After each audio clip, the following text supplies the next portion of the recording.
योग वैदिक संस्कृति और हमारी दिनचर्या का अभिन्न अंग है, जिसके वास्तविक स्वरूप का प्रचार होना चाहिए। वर्तमान में लोगों ने योग को अपनी सुविधा अनुसार कुछ शारीरिक क्रियाओं तक सीमित कर दिया है, जबकि हमारे ऋषियों ने अष्टांग योग की विस्तृत और समृद्ध विरासत हमें सौंपी है। उक्त शब्द गुरुकुल कुरुक्षेत्र में चल रहे आर्य वीरांगना दल के राष्ट्रीय शिविर में आई वीरांगनाओं को 10वें अंतर्राष्ट्रीय योग दिवस पर संबोधित करते हुए आधुनिक युग के द्रोणाचार्य एवं स्वामी रामदेव के पूज्य गुरुदेव स्वामी डॉक्टर देवव्रत सरस्वती ने कही। उन्होंने कहा कि जीवन में समतत्वता आना ही योग है। बड़ी से बड़ी कठिनाई आने पर दुखी न होना और बड़ी से बड़ी उपलब्धि होने पर भी सामान्य बने रहना योगी का प्रथम लक्षण है। स्वामी जी के मार्गदर्शन में आर्य वीरांगनाओं ने सूर्य नमस्कार, भूमि नमस्कार सहित योग की विभिन्न मुद्राओं का शानदार प्रदर्शन किया।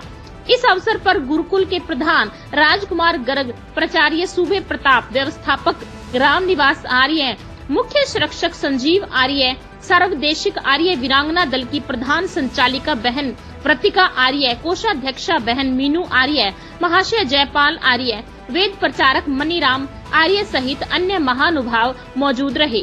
संजीव आर्य ने मंच संचालन करते हुए वीरांगनाओं को योग और वैदिक संस्कृति के इतिहास से रूबरू करवाया।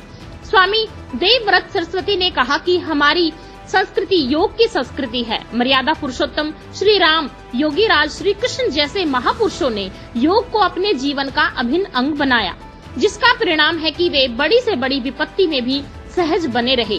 श्री रामचंद्र का राज तिलक होना था, सब तैयारियां हो चुकी थी, पूरे नगर में हर्षोल्लास का माहौल था, मगर तभी उन्हें पिताश्री द्वारा वनवास जाने का आदेश दिया जाता है।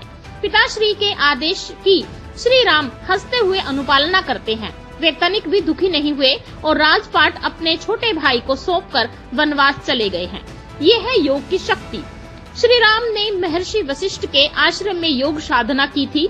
यही कारण था कि राज तिलक से वनवास जैसी स्थिति होने पर भी वे समुद्र की तरह धीर गंभीर बने रहे। उन्होंने कहा कि हमारे जीवन में सुख और शांति केवल योग से ही संभव है, क्योंकि शास्त्रों में वर्णित है कि चित्त की वृत्तियों को चंचल होने से रोकना ही योग है।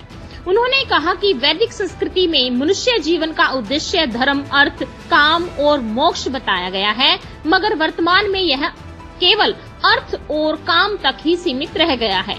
धर्म और मोक्ष को भुला दिया गया है। उन्होंने कहा कि प्रातः काल केवल आधा घंटा योग करने से मन मस्तिष्क स्वस्थ रहता है, अतः योग को सभी अपनी दिनचर्या में शामिल करें।